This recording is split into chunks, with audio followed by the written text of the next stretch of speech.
কবরের পাশে দাঁড়িয়ে সূরা ফাতিহা, ইখলাস এবং দুরূদ ইব্রাহিম পড়ে কবরের পাশে দাঁড়িয়ে মুনাজাত করার বিধান কি? এটা ইসলাম কর্তৃক সমর্থিত না।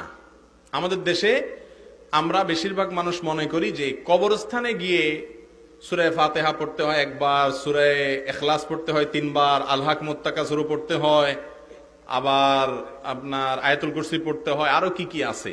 এগুলো সব আমাদের মৌলভী সাহেবদের বানানো আমল। এগুলো মেড ইন মদিনা না, এগুলো 2 নম্বর, মেড ইন চায়না।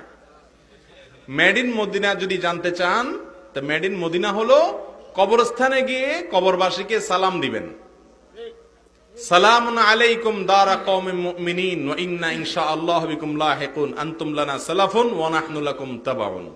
আরো বিভিন্ন রকমের হাদিসের ভাষ্য আছে। আমাদের দেশে বেশিরভাগ মানুষ পড়ে আসসালামু আলাইকুম ইয়া আহলাল কুবুর মিনাল মুসলিমিনা ওয়াল মুসলিমাত ওয়াল মুমিনুল মুমিনাত। যাই পড়েন সালাম দিবেন, কবরবাসীকে কি দিবেন? সালাম দিবেন। এর বেশি আর কিচ্ছু নেই। সেখানে যাই এই সমস্ত দোয়া দুরুদ এটা পড়তে হবে, এই সমস্ত কোনো নিয়ম নাই।